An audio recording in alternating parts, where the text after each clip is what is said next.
बच्चों, स्वागत है आपका हमारे इस YouTube channel UP physics 12th में।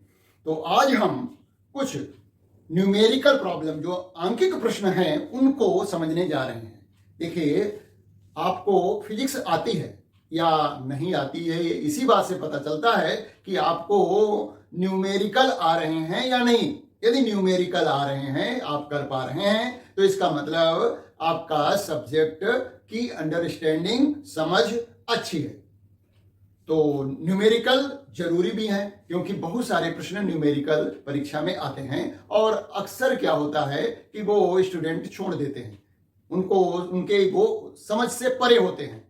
लेकिन यदि आप हमारा वीडियो देखते रहे तो निश्चित रूप से आप उसी तरह से, जैसे कि थ्योरी के प्रश्न करेंगे तो न्यूमेरिकल के प्रश्न भी आपके छूटने नहीं है। 100% यूपी बोर्ड में आने वाले न्यूमेरिकल प्रॉब्लम को आप हल कर पाएंगे। लेकिन शर्त तो वही है कि आपको टाइम डिवोट करना पड़ेगा, थोड़ी प्रैक्टिस करनी पड़ेगी। उसी तरह के न्यूमेरिकल, देखिए हम वही न्यूमेरिकल अक्सर लेते हैं जो कि बेसिक होते हैं और जो कि यूपी बोर्ड की परीक्षा में पूछे जाते हैं। यानी सारे जो है इंपॉर्टेंट प्रश्नों को डिस्कस करेंगे। देखिए, हमने कुछ प्रश्न नोट कर रखे हैं, आइए समझते हैं। तो पहला प्रश्न है हमारा, 10 माइक्रोकूलम तथा -10 माइक्रोकूलम के दो बिंदु आवेशों के बीच की दूरी 1 मीटर है। इसके मध्य बिंदु पर विद्युत क्षेत्र की तीव्रता ज्ञात करनी है। तो देखिए, विद्युत क्षेत्र एक सदिश राशि है। तो सदिशों के का योग या अंतर यहां पर लगाया जाएगा।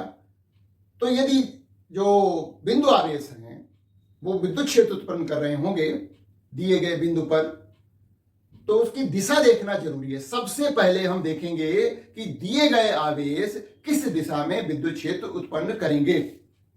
यदि उन दोनों की दिशाएं, भाई दो आवेश हैं तो दो विद्युत क्षेत्र उत्पन्न होंगे, उन विद्युत क्षेत्रों की दिशाएं यदि समान हुई तो उनको हम जोड़ देंगे और यदि विपरीत हुई तो घटा देंगे। इस तरह से हम परिणामी विद्युत क्षेत्र प्राप्त कर पाएंगे। यहां पर हमें विद्युत क्षेत्र निकालना है दिए गए दो बिंदु आवेशों के ठीक मध्य में। यानी मध्य बिंदु हमने सी ले रखा है, 10 माइक्रोकूलम प्लस का इधर रख रखा है और -10 माइक्रोकूलम का आवेश इधर रख रखा है। अब इसकी दिशा देखिए, पहला जो आवेश 10 माइक्रोकूलम है प्लस का, वो सी बिंदु पर विद्युत क्षेत्र जो उत्पन्न कर रहा है वो किस दिशा में करेगा, ये पता करने के लिए हमने यहां पर मान लिया कि इकाई धनावेश रखा हुआ है। मैंने बार बार समझाया है कि कैसे दिए गए बिंदु पर विद्युत क्षेत्र की दिशा पता करते हैं। अब ये भी प्लस का धनात्मक आवेश है, ये भी धनात्मक आवेश है, तो इस पर लगने वाले बल की दिशा ही विद्युत क्षेत्र की दिशा होगी। तो बल क्या लगेगा? प्रतिकर्षण का बल लगेगा। ये प्रतिकर्षित होगा, मतलब ये इस दिशा में बल का अनुभव करेगा। ये वाला रखा हुआ आवेश, इसका मतलब ये वाला जो 10 माइक्रोकूलम का धनात्मक आवेश विद्युत क्षेत्र इस दिशा में जो है उत्पन्न करेगा। तो ये E1 पता लग गया। अब माइनस का ऋणात्मक 10 माइक्रोकूलम का आवेश देखते हैं कि वो किस दिशा में विद्युत क्षेत्र उत्पन्न करेगा। देखिए, -10 वाला इस प्लस वाले +1 इकाई धनावेश को क्या करेगा? आकर्षित करेगा। इस पर जो बल लगाएगा ये वाला, वो क्या करेगा? अपनी ओर आकर्षित करेगा। तो इसकी जो है विद्युत क्षेत्र की दिशा भी बल की दिशा में हो जाएगी। तो E1 और E2 दोनों जो है ये दिशाएं एक समान हैं, अर्थात E1 का मान निकालिए, E2 का मान निकालिए और जोड़ दीजिए तो आपको बिंदु सी पर जो है परिणामी विद्युत क्षेत्र की तीव्रता पता लग जाएगी। तो आइए E1 निकालते हैं। पहले ये वायु में रखे हुए हैं और वायु के लिए K का मान जो होता है, K बराबर 1/4 पाई एप्सिलॉन नॉट बराबर होता है 9 गुणा 10⁹9 है। ये हमें क्या होता है कि दिया रहता है परीक्षा में। ये K का मान जो होता है 1/4 पाई एप्सिलॉन नॉट, इसका मान जो है SI यूनिट में दिया ही रहता है ना। तो इसलिए इसकी टेंशन नहीं लेनी है। E1 निकालो पहले। तो E1 बराबर हो जाएगा, फार्मूला लगा दो, 1/4 पाई एप्सिलॉन नॉट Q1/R का वर्ग। यहां पर R का क्या हो जाएगी? AC हो जाएगी। AC का वर्ग लिख देते हैं, बराबर हो जाएगा। इसका मान अभी नहीं लिखते, इसको K लिख देते हैं, ठीक है, 1/4 पाई एप्सिलॉन नॉट को। Q1 का मान है 10 माइक्रोकूलम है, तो 10 गुणा 10⁻⁻6 करना पड़ेगा और AC की दूरी, पूरी दूरी ए बी दूरी 1 मीटर है, ए से बी तक की दूरी ए बी 1 मीटर है, तो AC बराबर जो हो जाएगा, AC बराबर हो जाएगा BC बराबर हो जाएगा 0.5 मीटर, है ना। तो यहां पर 0.5 का वर्ग लिख देंगे। ये हो गया E1 का मान। E2 का मान निकालिए जरा। E2 बराबर हो जाएगा 1/4 पाई एप्सिलॉन नॉट Q2 बटे आपकी BC का वर्ग हो जाएगा, तो हो जाएगा, इसको हमने K लिख दिया, इंटू 10 गुणा 10 की घात -6। चिन्ह लगाने की जरूरत नहीं है, दिशा के अनुसार जोड़ना घटाना होता है जो सदिश राशियां होती हैं। ये भी 0.5 हो गया। अब इन दोनों को जोड़ दीजिए, परिणामी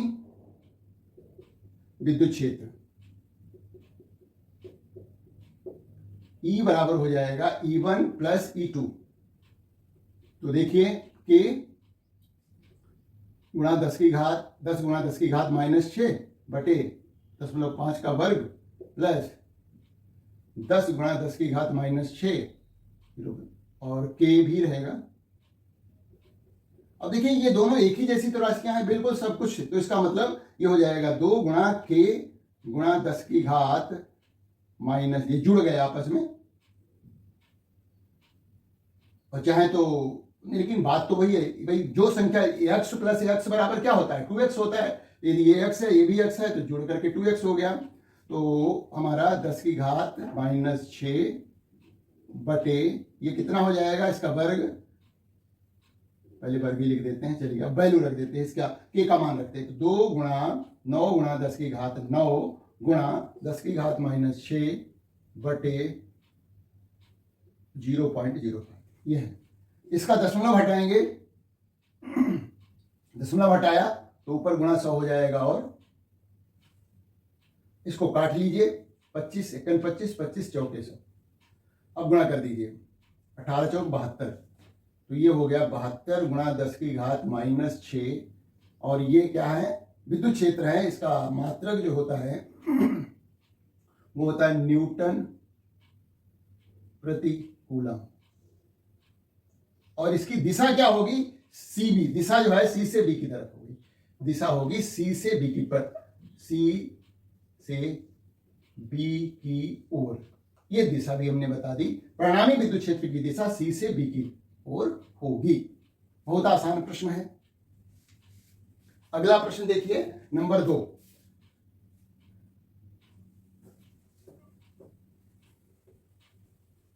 देखिए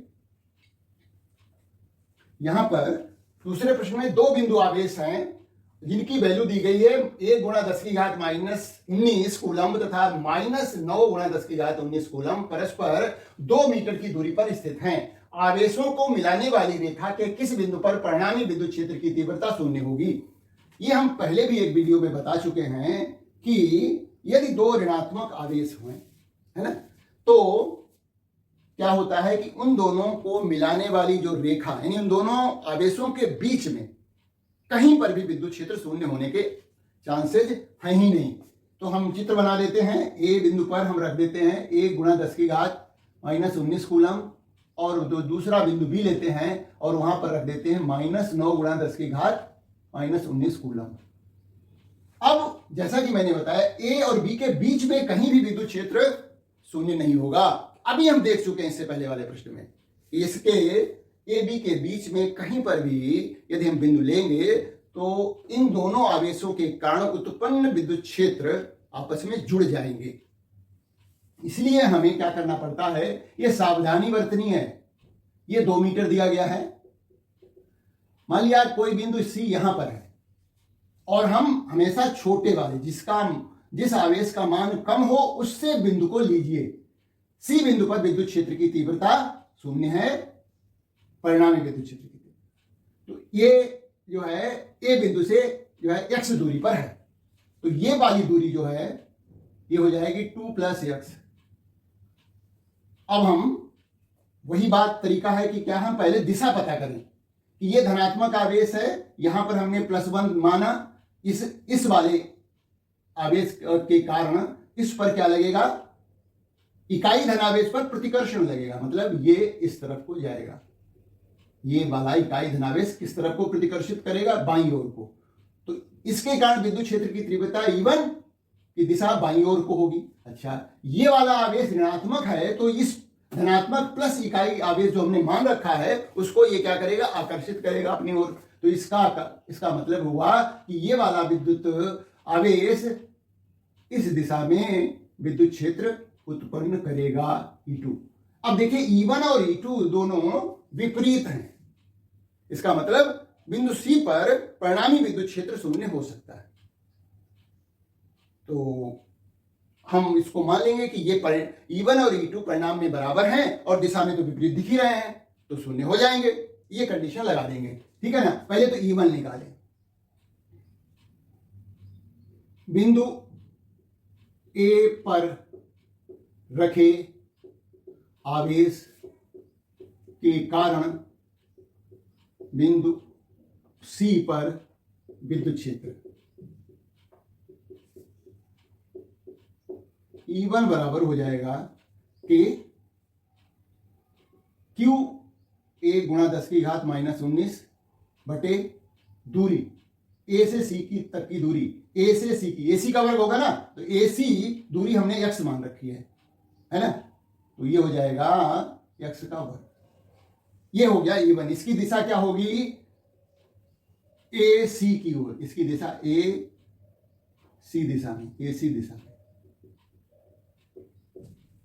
अब बिंदु B पर रखे आवेश के कारण बिंदु C पर विद्युत क्षेत्र E2 बराबर हो जाएगा K गुणा 9 गुणा 10 की घात -19 बटे यहां इस बिंदु आवेश से C तक की दूरी जो है 2 + x का वर्ग। और हमने यहां क्या माना है, C बिंदु पर परिणामी विद्युत क्षेत्र की तीव्रता शून्य है, क्योंकि बिंदु C पर परिणामी विद्युत क्षेत्र शून्य है। अतः ये तभी संभव है जब E1 बराबर E2 के हो। तो E1 बराबर E2 लिख दीजिए। तो K गुणा 1 गुणा 10 की घात -19 बटे x का वर्ग बराबर हो जाएगा K गुणा 9 गुणा 10 की घात -19 बटे 2 + x का होल स्क्वायर। देखिए K से K कट गया, 10 की घात 19 भी कट गए, यहां बचा 1 बटे x का वर्ग,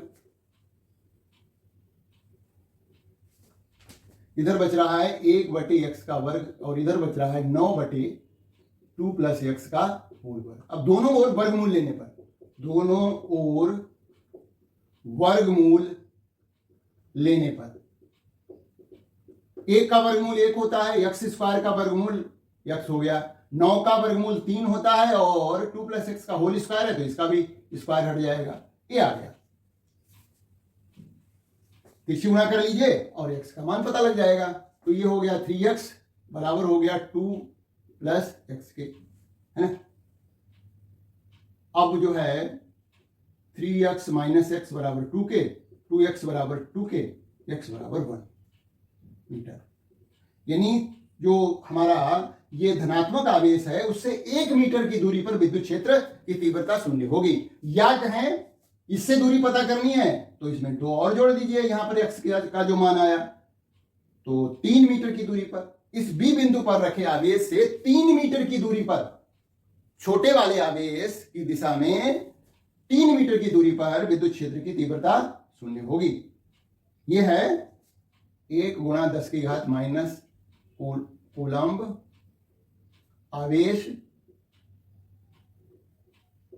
के बाईं ओर 1 मीटर की दूरी पर विद्युत क्षेत्र की तीव्रता शून्य होगी। देखिए ऐसे छोटे छोटे प्रश्नों को करने से हमारा कॉन्सेप्ट क्लियर होता है और फिर हम बड़े क्वेश्चन भी कर लेंगे। अगला तीसरा प्रश्न देखें हम।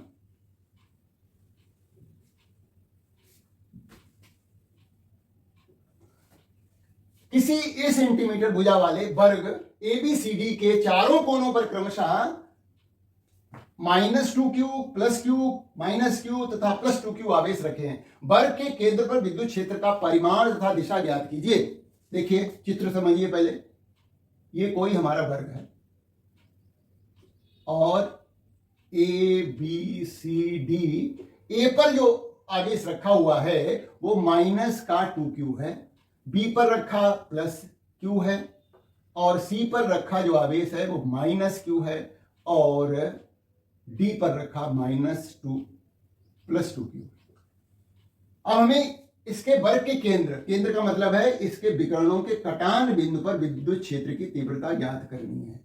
ये बिंदु O पर हमें विद्युत क्षेत्र की तीव्रता ज्ञात करनी है। तो ये हमें मालूम है कि इसकी भुजा A है, तो OA, OB, OC, OD सब बराबर होंगे। OA बराबर होगा OB बराबर होगा OC बराबर होगा OD। और विकर्ण की लंबाई, वर्ग का विकर्ण जो होता है, वर्ग का विकर्ण बराबर होता है a√2, क्योंकि इसकी भुजा a है तो ये AC और BD का मान a√2 हो जाएगा। तो OA बराबर OB बराबर OC बराबर OD बराबर हो जाएगा a√2/2। आधा कर दिया। पूरा विकर्ण जो है AC जो है वो a√2 है तो उसका आधा हो जाएगा, क्योंकि हमें इन दूरियों की जरूरत पड़ेगी। ये हो गया। अब देखिए, हम तरीका वही है कि जितने भी आवेश हैं वो बिंदु O पर किस दिशा में विद्युत क्षेत्र उत्पन्न करेंगे, पहले तो ये पता करेंगे। इसके लिए हम यहां पर एक इकाई धनावेश की कल्पना करते हैं। अब देखिए, ये वाला आवेश जो A पर रखा हुआ है वो इस आवेश को अपनी ओर खींचेगा, आकर्षण लगाएगा। तो इसका मतलब ये जो EA होगा वो OA दिशा में होगा, ठीक है। और इसका EA का मान भी लिख देते हैं, है ना। तो EA बराबर हो जाएगा, K लिखा रहने देते हैं और Q का मान है 2Q, A बिंदु पर रखा हुआ, और OA का वर्ग हो गया।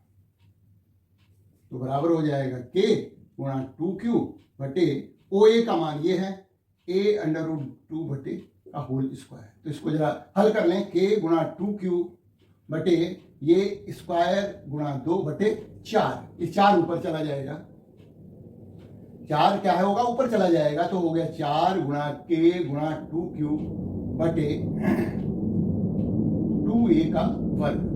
और जो कट रहा है उसको काट दीजिए। देखिए 2 से 2 कट गया तो हमारे पास आ गया 4KQ बटे A का स्क्वायर। ये हो गया EA का मान, EA का मान ये इतना हो गया 4KQ बटे A स्क्वायर। अब बिंदु B पर जो आवेश रखा हुआ है जो कि धनात्मक है, उसके कारण जो है इस इकाई धनावेश पर क्या लगेगा, प्रतिकर्षण लगेगा। तो EB की दिशा जो है वो ये हो जाएगी, EB की दिशा, ये वेक्टर लगा दीजिए कंफ्यूजन ना हो, तो ये इस दिशा में होगी। EB पता करिए, ये तो हो गया EA। EA का मान हम यहां पर लिख देते हैं क्योंकि जरूरत बाद में पड़ेगी। ये है 4KQ बटे A स्क्वायर, ठीक है। EB बराबर K इंटू ये Q आवेश है और दूरी जो है वो है OB का वर्ग। तो K इंटू Q बटे OB a√2 बटे 2, ये होल स्क्वायर करेंगे तो ये हो जाएगा KQ बटे ये हो जाएगा A का वर्ग गुणा 2 बटे 4, ये 4 ऊपर चला जाएगा, 4KQ बटे 2A का स्क्वायर, है ना। तो ये काट दीजिए इसको, 2 से 2 दूनी 4। तो EB का मान आ गया 2KQ बटे A का वर्ग, और इसकी दिशा क्या होगी, OD दिशा। तो हमारा EB का मान आ गया है 2KQ बटे A स्क्वायर। इसी तरह से C पर जो आवेश रखा हुआ है वो भी बिंदु O पर इतनी ही विद्युत क्षेत्र की तीव्रता उत्पन्न करेगा, लेकिन दिशा अलग होगी। देखिएगा यहां पर ये वाला धनावेश, इकाई धनावेश जो मैंने मान रखा है वो क्या होगा, इसकी तरफ, इस ऋणात्मक आवेश की तरफ आकर्षित होगा। इसका मतलब इस पर बल इधर लगेगा, तो बिंदु जो आवेश ये है सी पर जो रखा है वो किस दिशा में विद्युत क्षेत्र उत्पन्न करेगा, वो देखिए ओसी दिशा में उत्पन्न कर रहा है, क्योंकि ये धनात्मक आवेश इस तरफ आकर्षित हो रहा है। तो यहां पर हम लिख देंगे ईसी, और ईसी का मान लेकिन इतना ही होगा। जैसे कि देखिए यहां पर भी तो बी बिंदु पर भी तो क्यू आवेश था, चिन्ह तो हमने लिया नहीं, तो जिस तरह से हमने ईबी का मान निकालना है ठीक उसी तरह से ईसी का भी मान आ जाएगा।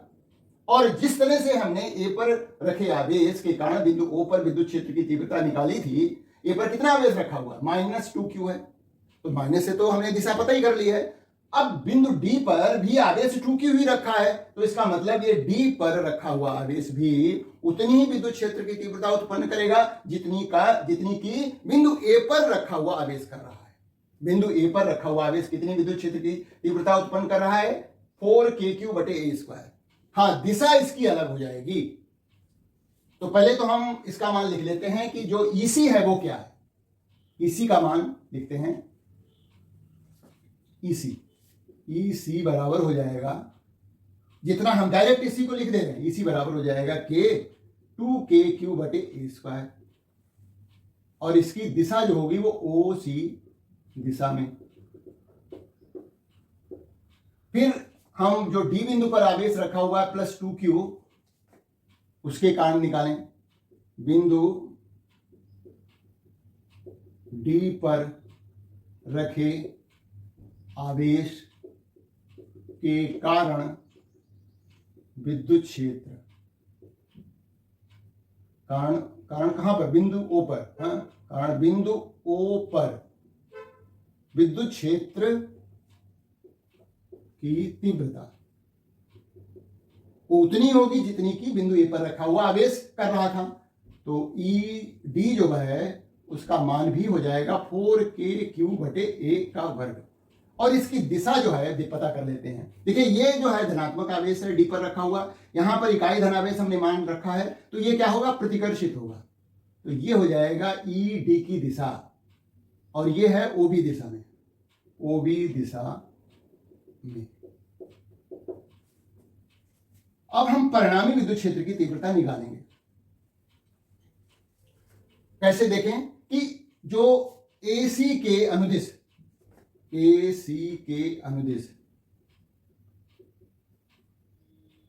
परिणामी विद्युत क्षेत्र, देखिए ईए की दिशा ये है, और मतलब ईए जो लग रहा है वो ओए दिशा में लग रहा है, और ईसी जो है वो ओसी दिशा में लग रहा है, मतलब एक दूसरे के विपरीत है। लेकिन ईए का मान ईसी के मान से 2 गुना है, तो परिणामी विद्युत क्षेत्र किधर लगेगा, वो इस तरफ लगेगा, ओए दिशा में, क्योंकि ईए बड़ा है, क्योंकि ईए बड़ा है ईसी से, तो परिणामी विद्युत क्षेत्र हमने E1 निकल कर दिया, इसको E1 बराबर हो जाएगा EA - EC, और EA और EC का मान जो है हम घटा देते हैं। EA का मान ये लिखा हुआ है 4kq/a² माइनस EC का मान वही होगा जो जितना कि Q आवेश वो B बिंदु पर रखा हुआ आवेश कर रहा है, हालांकि लिखा हुआ है तो हमने लिख दिया 2kq/a²। तो यहां पर सीधे से लघुत्तम निकल जाएगा, a का वर्ग लघुत्तम हो जाएगा, 4 को kq में से 2kq निकल गया, तो क्या बचा, 2kq बचा। ये हो गया E1 का मान। तो E1 बराबर हो गया 2kq/a²। अब हम BD के अनुदिश निकालेंगे परिणामी विद्युत क्षेत्र, BD के अनुदिश परिणामी विद्युत क्षेत्र, BD के अनुदिश परिणामी विद्युत क्षेत्र। देखिए BD के अनुदिश 2 विद्युत क्षेत्र दिखाई दे रहे हैं, एक तो EB है और एक ED है। अब इसमें देखो बड़ा कौन है, बड़ा जो होगा ये +2q आवेश है, ये Q है, तो जो ये आवेश जो है B पर रखा हुआ आवेश EB जो है इस दिशा में लग रहा है और ED ऊपर की तरफ लग रहा है। ED का मान बड़ा है, क्योंकि डी पर रखा हुआ आवेश बड़ा है, तो हम जो है लिख देंगे ई बी जो है, ई डी बड़ा है ई बी से। तो परिणामी विद्युत क्षेत्र जो है E2 बराबर हो जाएगा ED माइनस EB। तो ED का मान कितना है 4KQ बटे ए स्क्वायर माइनस 2KQ बटे ए स्क्वायर, घटा दिया तो आ गया 2KQ बटे ए स्क्वायर, ये आ गया E2 का मान। अब देखिए E2 की दिशा क्या होगी, जिस दिशा में ED लग रहा होगा, ED जो है ऊपर की तरफ लग रहा है। अब हम इनको मिटा देते हैं और जो हमारे AC और BD के अंदर विद्युत क्षेत्र आए हैं उनको लिखते हैं, जिससे कि बात क्लियर हो जाए। तो हम यहां पर ये तमाम विद्युत क्षेत्र हैं, इनको हटा करके परिणामी विद्युत क्षेत्र जो बन रहे हैं उनको लिखते हैं। देखिए इस तरफ जो लग रहा है वो लग रहा है E2, इस तरफ लग रहा है E1, और हमें यह भी मालूम है कि वर्ग के विकर्ण एक दूसरे को 90 डिग्री पर प्रतिच्छेद करते हैं, तो ये कोण हो गया 90 डिग्री का। तो E1 E2, देखिए E1 का मान कितना है, E1 बराबर है 2KQ बटे ए स्क्वायर, और E2 का मान भी उतना ही है, E2 बराबर भी 2KQ बटे ए स्क्वायर है, यानी दोनों बराबर हैं आपस में, परिणाम दोनों का बराबर है। तो इनका परिणामी निकालना है, E1 तथा E2 का परिणामी मान निकालने के लिए देखिए ये दोनों सदिश राशियां एक दूसरे के लंबवत हैं, यानी दोनों के बीच 90 डिग्री का कोण है। तो सदिशों को योग का त्रिभुज नियम या समांतर चतुर्भुज नियम लगा करके निकाल लेंगे, है ना। तो परिणामी मान E बराबर हो जाएगा वर्गमूल E1 का वर्ग प्लस E2 का वर्ग plus 2E1 E2 cos 90 degree, है ना। तो ये cos 90 का मान शून्य होता है, तो ये जो है पूरा शून्य हो जाएगा, केवल हमारे पास E1 का वर्ग प्लस E2 का वर्ग रह जाएगा और अंडर रूट। तो देखिए E बराबर हो जाएगा अंडर रूट E1 का वर्ग प्लस E2 का वर्ग, और ये E1 E2 आपस में बराबर है, तो हम दोनों जगह E1 लिख देते हैं, E1 का वर्ग प्लस E1 का वर्ग। तो ये हो गया हमारा 2E1 का वर्ग अंडर रूट 2E1 का वर्ग। E1 का वर्ग है तो वर्ग वाली संख्या बाहर आ गई E1, और वर्गमूल 2 हो जाएगा। E1 का मान रख दीजिए, देखिए E1 का मान हमने लिख रखा है वो है 2KQ बटे ए स्क्वायर वर्गमूल 2। ये मान आ गया परिणामी विद्युत क्षेत्र इसके केंद्र पर। अब देखिए Q का मान यदि संख्यात्मक होता तो हम K का मान भी संख्यात्मक रख करके A का मान भी भुजा की लंबाई दी गई होती तो उसके हिसाब से कर देते। अब हम इसको यहीं पे छोड़ देते हैं, आगे हल करने की जरूरत नहीं है ऐसे प्रश्नों में, है ना। ये हमारा हो गया तीसरा प्रश्न। अब चौथा प्रश्न देखिए। इतने प्रश्न हल करने के बाद आप सामान्य रूप से जितने भी विद्युत क्षेत्र से संबंधित प्रश्न होंगे वो जरूर हल कर पाएंगे। चौथा प्रश्न देखिए क्या है कि 10 सेंटीमीटर भुजा वाले समबाहु त्रिभुज के शीर्षों, समबाहु त्रिभुज का नाम है एबीसी के शीर्षों बी तथा सी पर 3 माइक्रोकूलम और -6 माइक्रोकूलम आवेश रखे हैं। त्रिभुज के शीर्ष ए पर परिणामी विद्युत क्षेत्र की तीव्रता ज्ञात करनी है। जैसे अभी लगाया वैसे ये भी प्रश्न है। चित्र देखिए, त्रिभुज हमारा ये समबाहु त्रिभुज है, इसका नाम है ए बी सी। ए पर हमें विद्युत क्षेत्र की परिणामी तीव्रता निकालनी है और बी पर 3 माइक्रोकूलम का आवेश रखा हुआ है और सी पर जो है रखा हुआ है -6 माइक्रोकूलम, म्यू सी लिखते हैं इसको। अब हम ये धनात्मक आवेश है तो बिंदु ए पर हमने मान लिया कि प्लस इकाई धनावेश रखा है ना। अब ये धनावेश इस धनावेश को क्या करेगा, प्रतिकर्षित करेगा, तो ये ईबी का मान जो हो जाएगा वो इस दिशा में हो जाएगा। अब ये वाला ऋणात्मक आवेश है तो इस इकाई धनावेश को अपनी ओर आकर्षित करेगा, तो ये हो जाएगा ईसी। ईबी और ईसी के बीच में कोण होगा 120 डिग्री का, क्योंकि ये समबाहु त्रिभुज है ना। और समबाहु त्रिभुज की भुजा जो है 10 सेंटीमीटर दी गई है ना। अब हमें ईसी और ईबी का परिणामी मान ज्ञात करना पड़ेगा। और क्या पता, परिणामी विद्युत क्षेत्र की तीव्रता दिशा भी पता करनी है ना। तो ये परिणामी मान लिया विद्युत क्षेत्र की तीव्रता हो गई, ई हो गई, और ये मान लिया इसकी दिशा। दिशा देखिए कैसे पता की जाती है, या तो दिशा हम एसी के भुजा एसी के सापेक्ष पता करें, या जो है हम जो ये परिणामी विद्युत क्षेत्र लग रहा है ए पर, उसकी दिशा जो है या तो फिर हम ए बी भुजा के सापेक्ष पता करें, ठीक है ना। तो हम यहां पर एसी के सापेक्ष मान लिया ये अल्फा कोण बना रहा है, ए एसी भुजा के सापेक्ष ई कितना कोण बना रहा है वो निकालेंगे बाद में। तो पहले तो हम ई बी निकालें, तो +3 माइक्रो कूलम्ब आवेश के कारण बिंदु ए पर विद्युत क्षेत्र। ए का मान अभी नहीं रखेंगे, हम बाद में रखेंगे। इसको हमने लिखा ई बी बराबर हो जाएगा के गुणा आवेश कितना है 3 × 10⁻⁻⁶, इसको कूलम्ब में बदल लिया, बटे दूरी 10 सेंटीमीटर है, इसको हम मीटर में बदलेंगे। तो मीटर में बदलने के लिए देखिए 10 सेंटीमीटर बराबर हो गया 10/100 बराबर 0.1, है ना, 0.1। तो यहां पर 0.1 का वर्ग लिख दिया। तो ईबी का मान हो गया देखिए के गुणा 3 × 10⁻⁻⁶ बटे, इसको गुणा करेंगे तो ये हो जाएगा 0.01, ठीक है। अब दो इसका दशमलव हटाएंगे तो 2 शून्य ऊपर बढ़ जाएंगे, है ना। दशमलव हटा दीजिए, 2 शून्य बढ़ा दीजिए, मतलब 100 से गुणा कर दीजिए, तो हमारा मान आ गया ये। देखिए 100 का मतलब क्या होता है 10⁻2, यानी के गुणा 3 × 10⁻⁻⁶ गुणा 10⁻2, और नीचे तो 1 है, हट गया।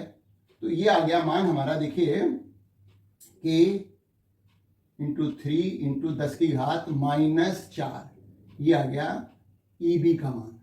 तो ईबी का मान आ गया है, ईबी आ गया है के गुणा 3 × 10⁻⁻⁴ न्यूटन प्रति कूलम, ये आ गया। इसी तरह से ईसी का मान निकालिए, तो ईसी बराबर हो जाएगा, ईसी क्यों क्या है चाहे लिख लीजिए, -6 माइक्रो कूलम्ब आवेश, हालांकि लिखने की जरूरत नहीं, आवेश के कारण बिंदु ए पर विद्युत क्षेत्र। ई सी बराबर हो जाएगा, देखिए दिशा हम चित्र में दिखा रहे हैं, तो के गुणा 6 × 10⁻⁻⁶ बटे 0.1 का वर्ग, तो ये हो जाएगा हमारा के गुणा 6 × 10⁻⁻⁶ बटे 0.01। तो ये हम करेंगे, दशमलव हटाएंगे तो 100 से गुणा होगा, तो ये 10⁻2 है, तो ये हो जाएगा के गुणा 6 × 10⁻, इसमें से 2 घट जाएगी तो -4 बचेगा। ये आ गया इसका मान, ईसी का मान। ईसी और ईबी का मान आ गया, ईसी बराबर आ गया है के गुणा 3 × 10⁻⁶ -4 न्यूटन प्रति कूलम। ईसी और ईबी का मान आ गया, इसका परिणामी मान ज्ञात करना है, तो परिणामी मान ज्ञात करिए। सदिशों के समांतर चतुर्भुज नियम या त्रिभुज नियम का सूत्र लगा करके, जो कि 11th में पढ़ा था, है ना। तो लगाइए, देखिए क्या हो जाएगा, सूत्र हम लिख देते हैं।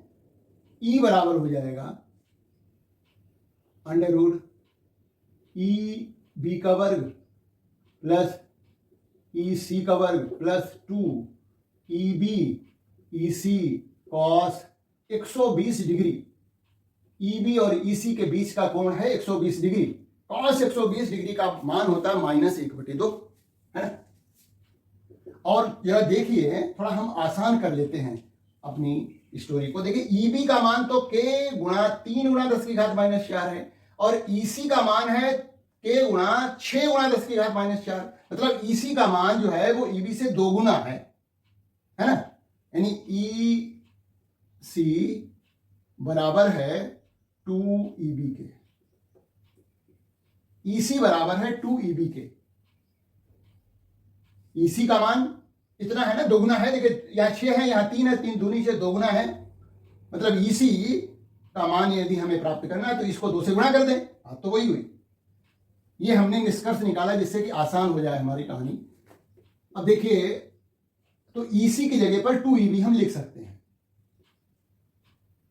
तो EB को तो EB रहने दिया, EC की जगह हमने लिख दिया 2EB का वर्ग प्लस, इसको यहां करते हैं यहां पर, तो E बराबर हो जाएगा वर्गमूल EB का वर्ग प्लस 2EB का वर्ग plus 2 into EB into 2EB, इसी की जगह हम लिख रहे हैं 2EB गुणा cos 120 डिग्री का मान -1/2।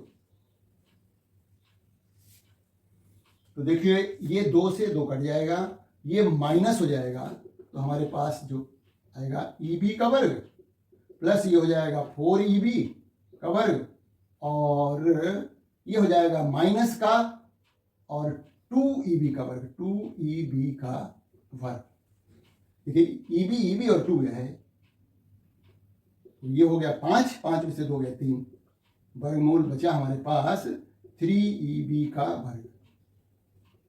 तो ये हो जाएगा EB बाहर आ जाएगा, वर्ग है और वर्गमूल 3 हो जाएगा। EB का मान हम अब रख देंगे। हाँ, EB का मान आया था हमारा k गुणा 3 गुणा 10 की घात -4 गुणा √3। ये देखिए EB का मान रखा हुआ है। अब k का मान भी रख लीजिए, 9 गुणा 10 की घात 9 गुणा 3 गुणा 10 की घात -4 गुणा 1.732 √3 का मान गुणा करिए और आंसर निकाल दीजिए। और कुछ अब रहा नहीं, थोड़ा हम गुणा कर देते हैं, तो 9 3 27, E बराबर हो जाएगा 9 3 27 गुणा 10 की घात -9 में से 4 गए 5 प्लस का 5 आएगा गुणा 1.732 गुणा कर दीजिए और उत्तर आ जाएगा न्यूटन पर कूलम में, यानी न्यूटन पर कूलम। ये परिणामी विद्युत क्षेत्र की तीव्रता आ गई। अब इसकी दिशा ज्ञात करनी है। हमने अभी दिखाया था, ये चित्र बनाया था, देखिए ये चित्र था, EB की दिशा ये थी, EC की दिशा ये थी और ये हमारा परिणामी विद्युत क्षेत्र था और ये हमें कोण पता करना है। तो 11th में पढ़ाया गया था, जिस वेक्टर के साथ कोण बन रहा है वो पहले नहीं लिया जाता, पहले दूसरा वाला वेक्टर लिया जाता है और tan अल्फा से निकाला जाता है। tan अल्फा बराबर हो जाएगा EB साइन थीटा। थीटा बराबर हमारा क्या है, 120 डिग्री है, बटे EC plus EB cos theta. Value रख देते हैं, है ना। EB का मान कितना है और EB का मान और EC का मान, अभी हमें संबंध मालूम है कि जो EC है वो 2EB के बराबर है। ये भी बात हम यहां रखेंगे। तो देखिए EC का मान जो है वो 2EB के बराबर है, तो जहां पर EC आएगा वहां 2EB रख देंगे। तो EB का मान रखें तो ये हो जाएगा k गुणा 3 गुणा 10 की घात -4 साइन 120 डिग्री बटे EC का मान 2EB लिखा मैंने, बाद में रख देंगे अभी वैल्यू, प्लस EB और ये हमारा cos 120 डिग्री, cos 120 डिग्री। तो देखिए, तो k गुणा 3 गुणा 10 की घात -4 गुणा √3/2 साइन 120 डिग्री का मान, और ये देखिए 2EB प्लस EB और ये हो जाएगा -1/2। तो ये EB/2 हो जाएगा। तो k गुणा 3 गुणा 10 की घात -4 गुणा √3/2 बटे, इसको हल करेंगे तो ये हो जाएगा 2EB माइनस EB/2। तो 2 दूनी 4, 4 में से 1 गया 3/2 आ जाएगा, बराबर आ जाएगा k गुणा 3 गुणा 10 की घात -4 गुणा √3/2 बटे ये हो जाएगा कितना, 4 में से 1 है 3EB/2। 2 दूनी 4 में से 1 घट जाएगा। अब देखिए 2 से ये 2 कट जाएगा और EB का मान अभी हम रख लेंगे। देखिए 2 से 2 कट गया, तो हमारे पास आ गया k गुणा 3 गुणा 10 की घात -4 अंडर रूट 3 बटे, ये क्या है 3 इंटू ईवी का मान कितना है k into 3 into 10 to the power -4 है ना। ये अब देखिए क्या कट गया, k से k कट गया, ये कट गया, हमारे पास tan थीटा का मान आ रहा है, tan अल्फा का मान आ रहा है अंडर रूट 3 बटे 3, इसको हम लिख सकते हैं अंडर रूट 3 बटे under root 3 into under root 3, तो ये अंडर रूट 3 कट गया, 1 बटे अंडर रूट 3। तो साइन कितने डिग्री में 1 बटे अंडर रूट 3 मान होता है, ये मालूम होना चाहिए, ये होता है 30 डिग्री में। तो tan अल्फा बराबर हो जाएगा tan 30 डिग्री, तो अल्फा बराबर होगा 30 डिग्री।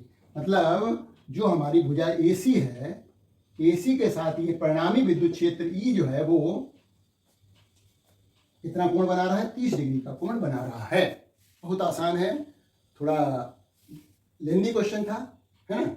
अब ये एक प्रश्न हमारे पास और बचा है, ये थोड़ा अलग ढंग का क्वेश्चन है और इसको हम थोड़ा समझा देते हैं, कोशिश करिएगा, और नहीं तो फिर हम इसको बाद में किसी दिन बताएंगे।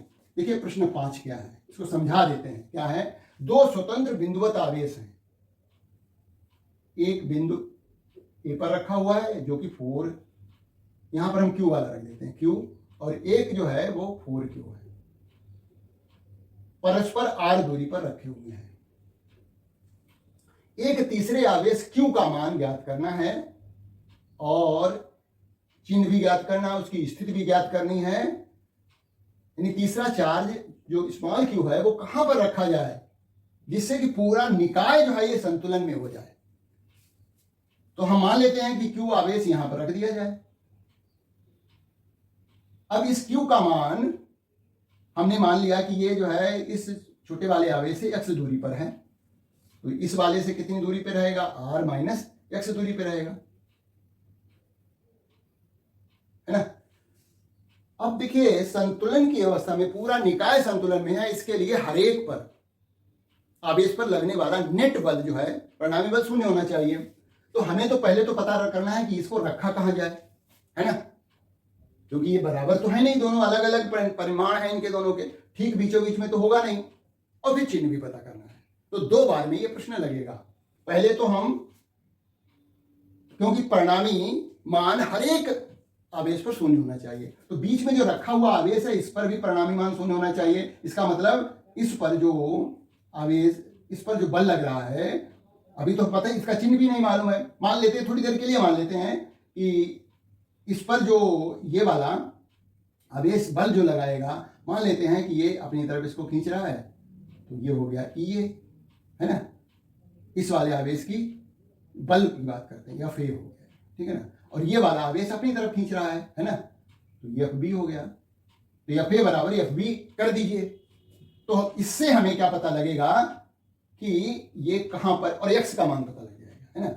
हमें क्या करना है, FA बराबर FB करना है।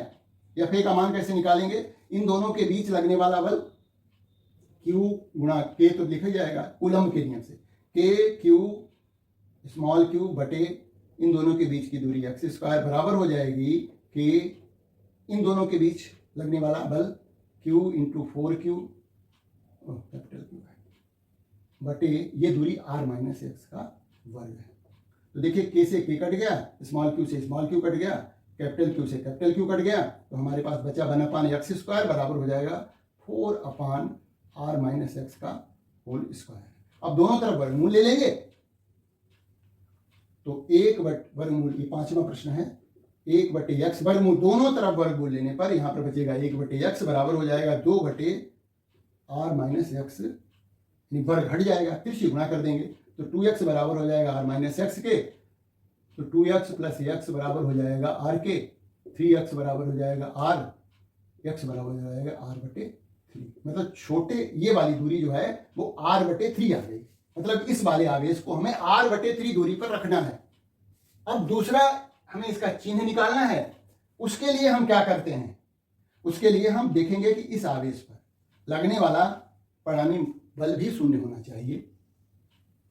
कौन से आवेश पर, Q आवेश पर, A पर रखे, बिंदु A पर रखे आवेश पर परिणामी मान, बल का परिणामी मान शून्य होना चाहिए, शून्य होना चाहिए। क्यों होना चाहिए?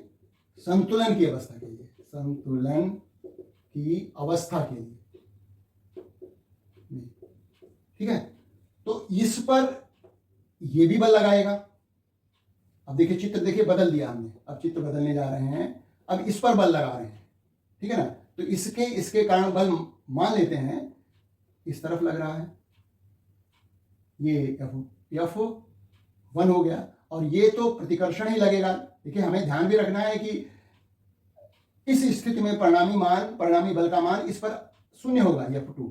भाई इसके और इसके बीच में तो प्रतिकर्षण ही लगेगा, तो इसका मतलब इसके और इसके बीच में Q, कैपिटल Q और स्मॉल q के बीच में आकर्षण लगना चाहिए, तभी तो ए बिंदु पर रखे आवेश पर परिणामी मान जो है, बल का परिणामी मान शून्य होगा। तो F1 का मान देखिए, तो हमारे पास क्या होना चाहिए?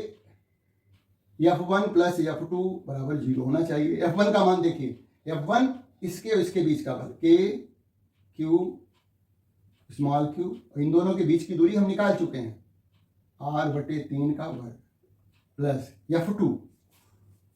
अब की बार इसके और इसके बीच का बल है Q, 4Q, ये तो रहेगा ही रहेगा, बटे अब की बार में हमें जो दूरी लेनी है यहां से यहां तक की लेनी है ना, यहां से यहां तक की लेनी है, और वो क्या है?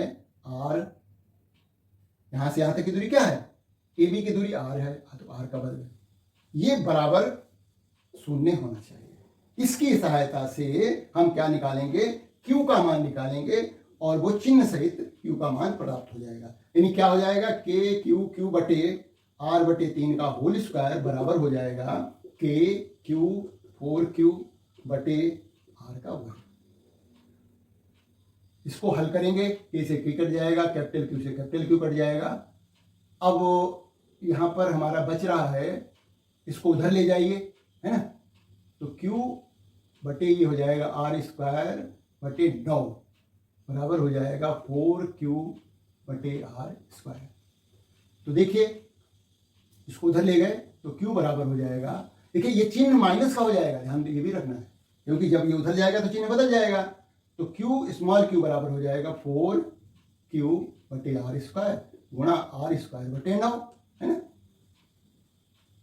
और ये चिन्ह ऋणात्मक, r² से r² कट जाएगा, तो Q का मान आ गया माइनस का 4Q बटे 9, ये आ गया, चिन्ह आ गया, मान आ गया, Q का चिन्ह आ गया, स्थिति हमें मालूम हो गई, जो कि छोटे वाले चार्ज से r/3 दूरी पर स्थित है। तो उम्मीद है कि सारे प्रश्न जो है न्यूमेरिकल समझ में आए होंगे। इस तरह के और न्यूमेरिकल की थोड़ी प्रैक्टिस और कर लीजिए तो 100% इस तरह के प्रश्न परीक्षा में जो आएंगे वो हल कर पाएंगे। तो दोस्तों में शेयर कर दीजिए वीडियो, और सब्सक्राइब कर लीजिए यदि अभी तक सब्सक्राइब नहीं किया है, और thank you for watching this video.